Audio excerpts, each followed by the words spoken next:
You will hear a number of different recordings and you will have to answer questions on what you hear. There will be time for you to read the instructions and questions and you will have a chance to check your work. All the recordings will be played once only. The test is in 4 parts. At the end of the test, you will be given 10 minutes to transfer your answers to the answer sheet. Now turn to Part 1.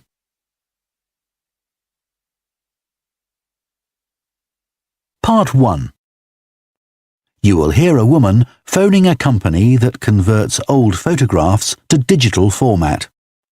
First, you have some time to look at questions 1 to 3.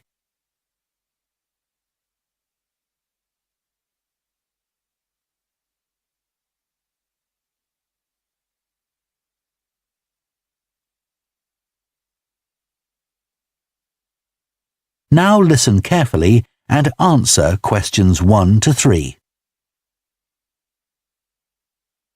Hello, Picture Rep. Can I help you? Oh, hi. I saw your advertisement about copying pictures to disk, and I'd like a bit more information about what you do. Sure. What would you like to know? Well, I've got a box full of old family photos that's been up in the attic for years. Some of them must be 50 or 60 years old, and I'd like to get them converted to digital format. Sure, we can do that for you. Right. And what about size? The photos are all sorts of sizes. Are there any restrictions? Well, the maximum size of photo we can do with our normal service is 30 centimetres, and each picture must be at least 4 centimetres. That's the minimum we can cope with. Well, that should be fine. And some of them are in a frame. Should I take them out before I send them? Yes, please. We can't copy them otherwise. And also the photos must all be separate. They mustn't be stuck into an album. OK, that's not a problem. So, can you give me an idea of how much this will cost? I've got about 360 photos, I think. We charge £195 for 300 to 400 photos for the basic service. OK, and does that include the disc? Yes, 1 disc, but you can get extra ones for £5 each.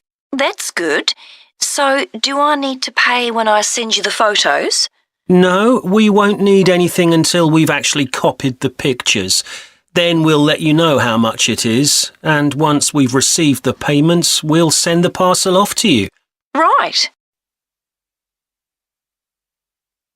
Before you hear the rest of the conversation, you have some time to look at questions 4 to 10.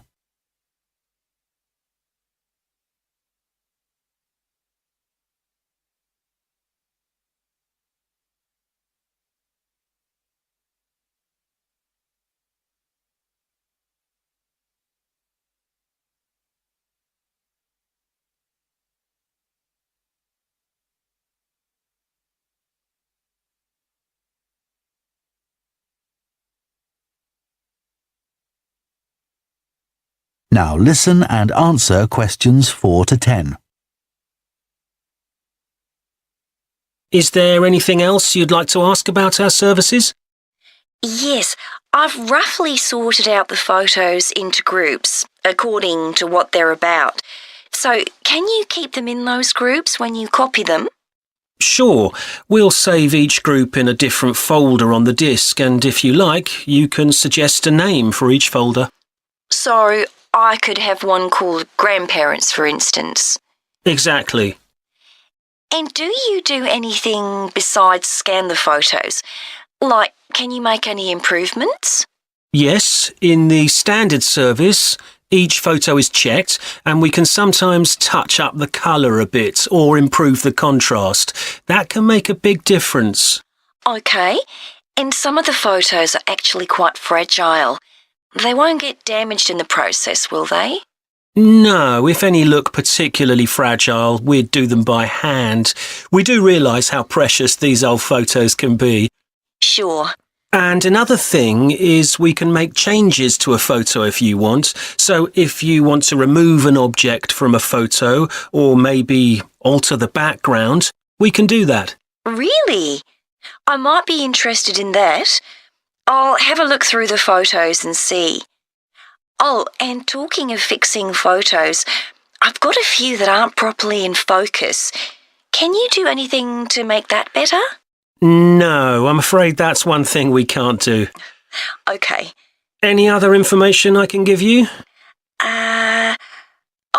How long will it all take? We aim to get the copying done in 10 days. Fine. Right, well, I'll get the photos packed up in a box and post them off to you. Right. If you've got a strong cardboard box, that's best. We've found that plastic ones sometimes break in the post. Okay. Right, thanks for your help. Bye. Bye. That is the end of part 1. You now have half a minute to check your answers to part 1.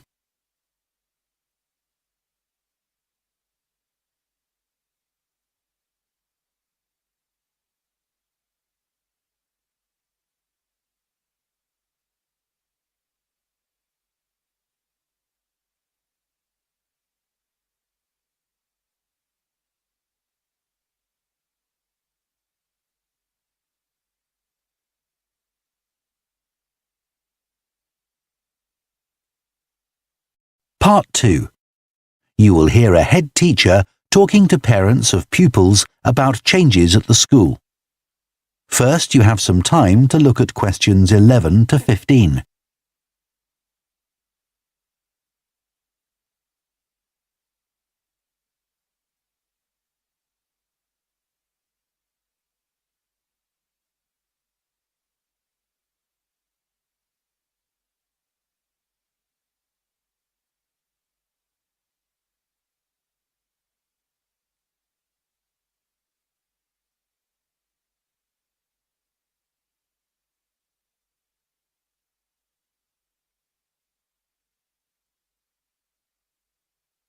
Now listen carefully and answer questions 11 to 15. Good morning, and thank you for coming here today.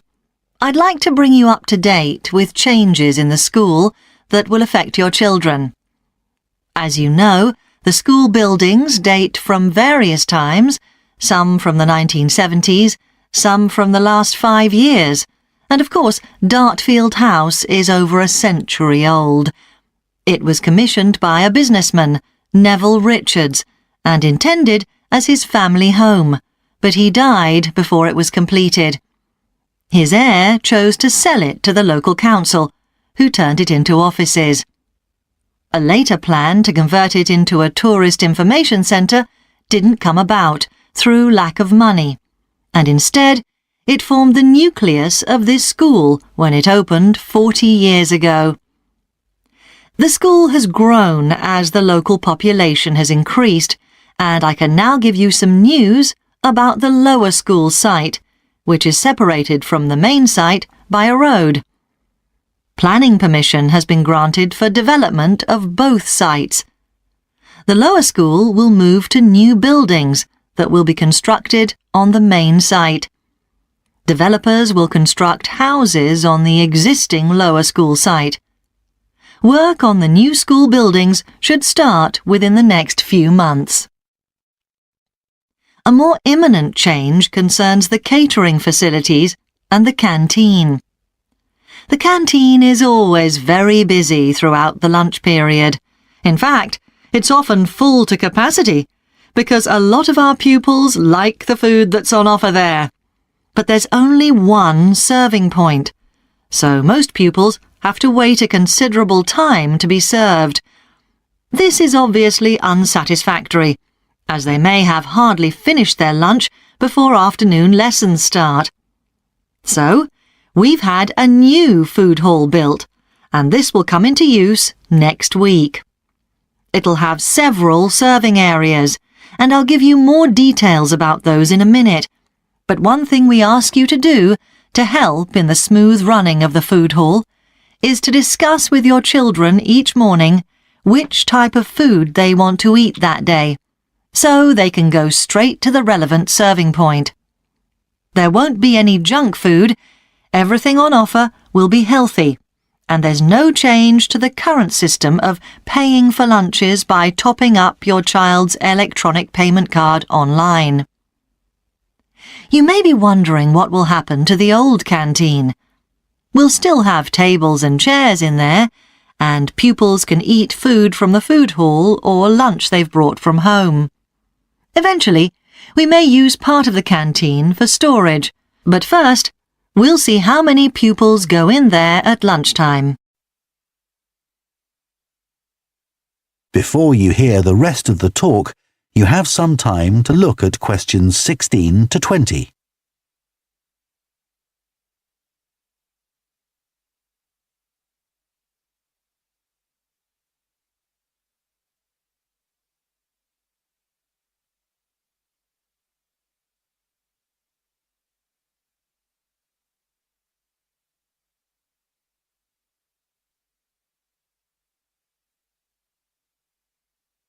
Now listen and answer questions 16 to 20.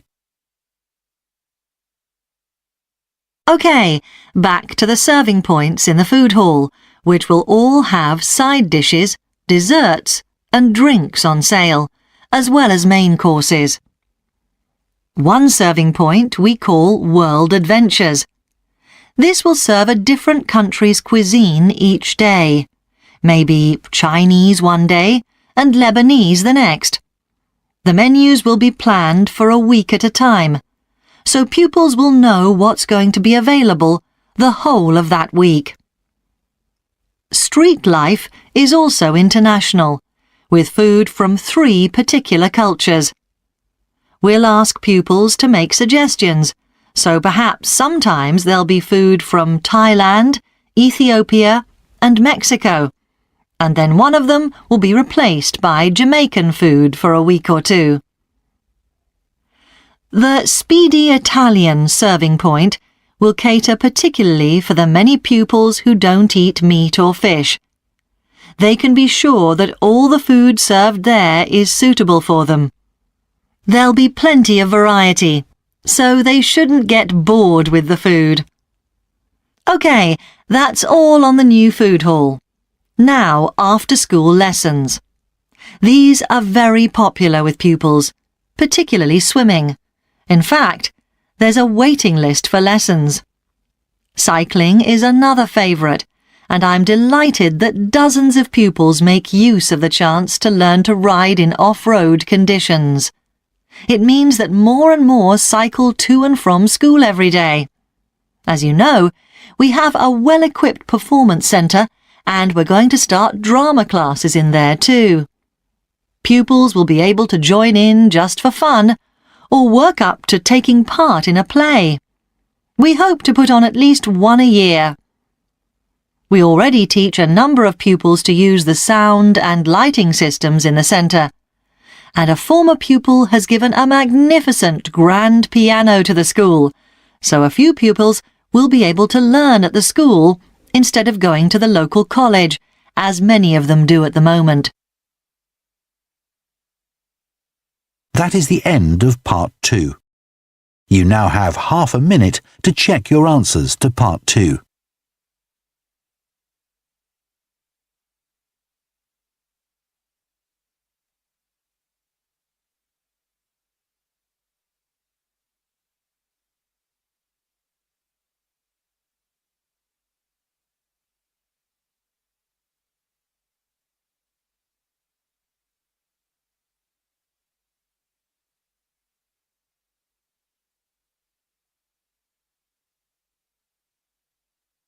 Part 3.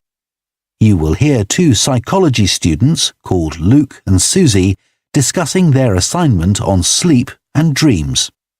First, you have some time to look at questions 21 to 24.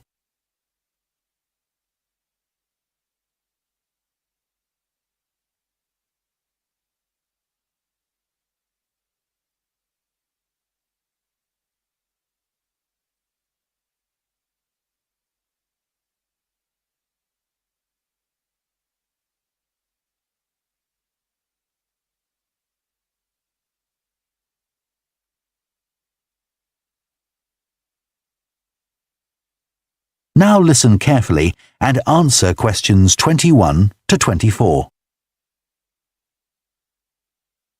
So, Luke, for our next psychology assignment, we have to do something on sleep and dreams. Right. I've just read an article suggesting why we tend to forget most of our dreams soon after we wake up. I mean, most of my dreams aren't that interesting anyway. But what it said was that if we remembered everything, we might get mixed up about what actually happened and what we dreamed. So it's a sort of protection. I hadn't heard that idea before. I'd always assumed that it was just that we didn't have room in our memories for all that stuff. Me too. What do you think about the idea that our dreams may predict the future? It's a belief that you get all over the world. Yeah, lots of people have a story of it happening to them. But the explanation I've read is that for each dream that comes true, we have thousands that don't, but we don't notice those. We don't even remember them. We just remember the ones where something in the real world, like a view or an action, happens to trigger a dream memory. Right. So it's just a coincidence, really. Something else I read about is what they call segmented sleeping. That's a theory that hundreds of years ago, people used to get up in the middle of the night and have a chat or something to eat, then go back to bed. So I tried it myself. Why? Well, it's meant to make you more creative. I don't know why, but I gave it up after a week. It just didn't fit in with my lifestyle. But most preschool children have a short sleep in the day, don't they? There was an experiment some students did here last term to see at what age kids should stop having naps, but they didn't really find an answer. They spent a lot of time working out the most appropriate methodology, but the results didn't seem to show any obvious patterns. Right. Anyway, let's think about our assignment. Last time I had problems with the final stage, where we had to describe and justify how successful we thought we'd been. I struggled a bit with the action plan too. I was okay with the planning, but I got marked down for the self-assessment as well. And I had big problems with the statistical stuff. That's where I really lost marks. Right. Before you hear the rest of the discussion, you have some time to look at questions 25 to 30.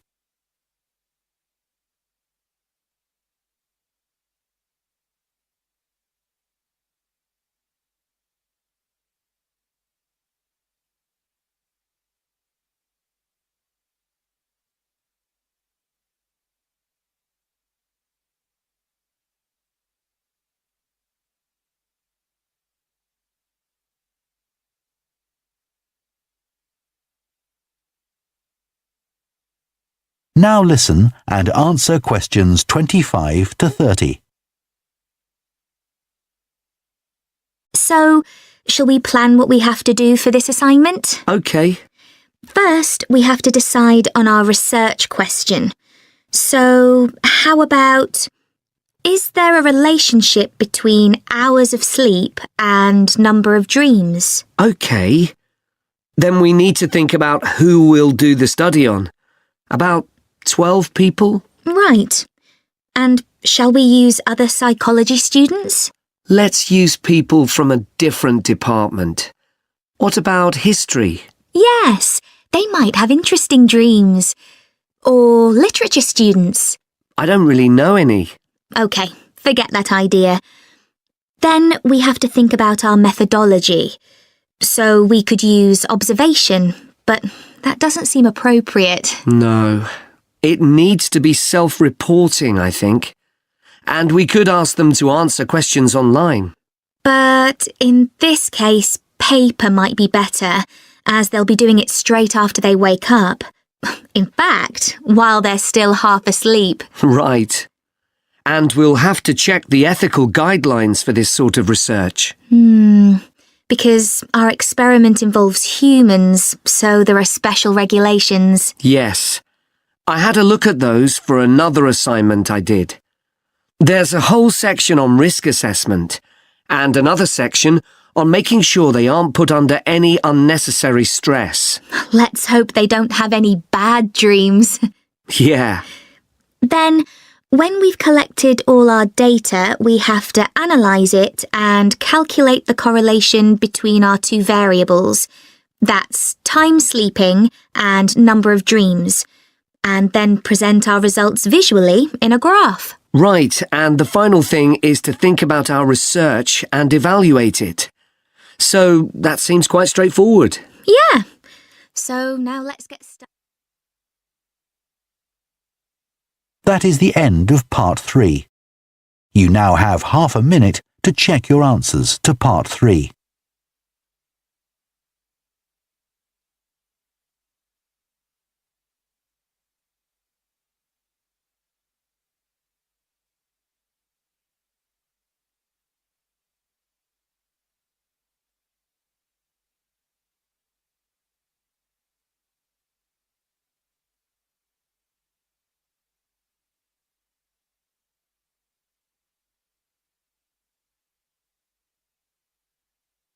Part 4. You will hear a sports science student giving a presentation on the health benefits of dance. First, you have some time to look at questions 31 to 40.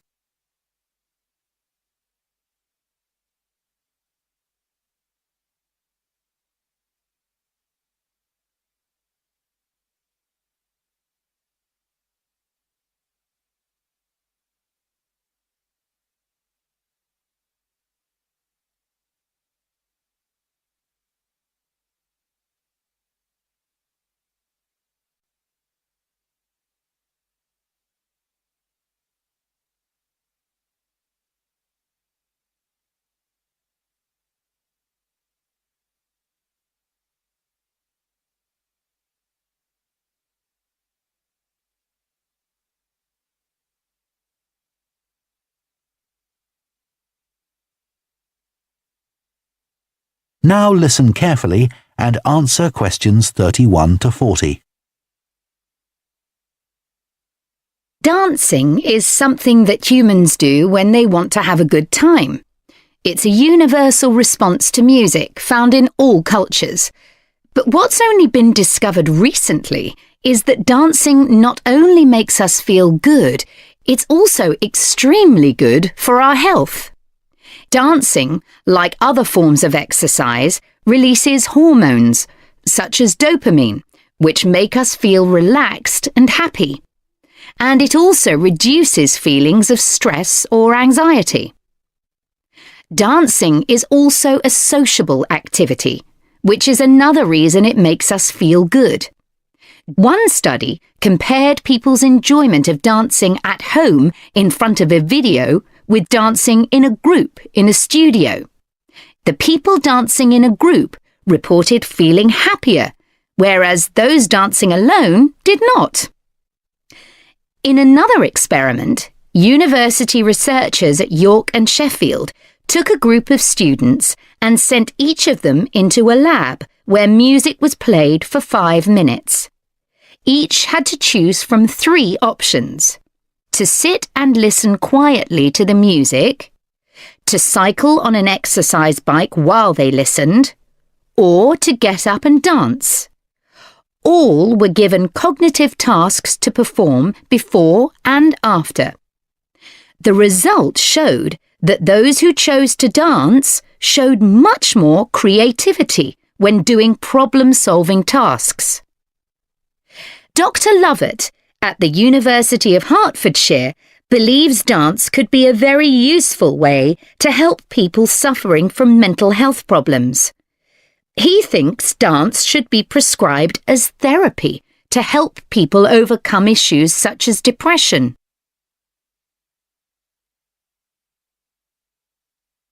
It's well established that dance is a good way of encouraging adolescent girls to take exercise. But what about older people? Studies have shown that there are enormous benefits for people in their 60s and beyond. One of the great things about dance is that there are no barriers to participation. Anyone can have a go. even those whose standard of fitness is quite low.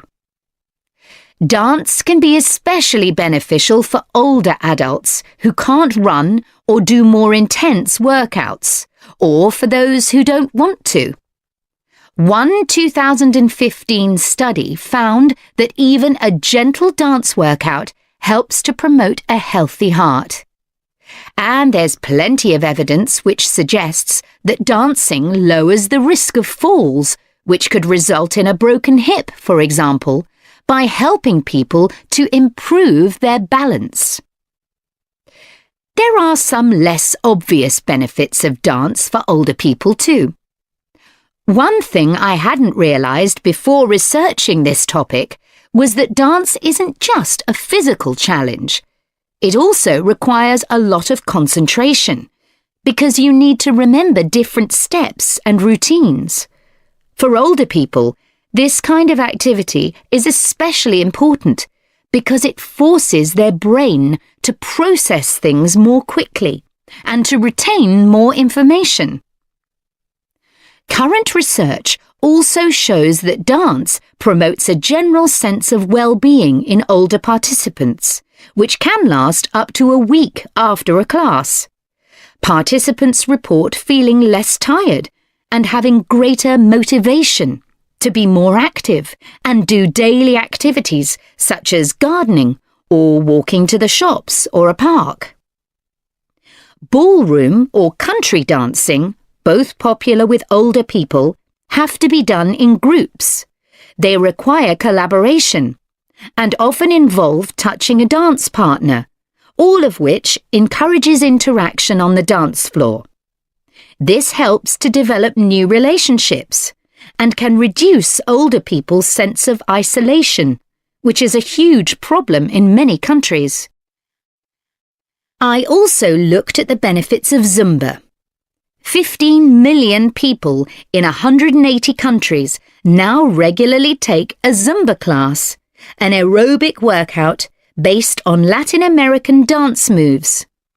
John Porcari, a professor of exercise and sports science at the University of Wisconsin, analysed a group of women who were Zumba regulars and found that a class lasting 40 minutes burns about 370 calories. This is similar to moderately intense exercises like step aerobics or kickboxing. A study in the American Journal of Health Behaviour showed that when women with obesity did Zumba 3 times a week for 16 weeks, they lost an average of 1.2 kilos and lowered their percentage of body fat by 1%. More importantly, the women enjoyed the class so much that they made it a habit and continued to attend classes at least once a week. Very unusual for an aerobic exercise program. Dance is never going to compete with high-intensity workouts when it comes to physical fitness gains, but its popularity is likely to keep on rising because it's such a fun way to keep fit. That is the end of Part 4. You now have 1 minute to check your answers to Part 4.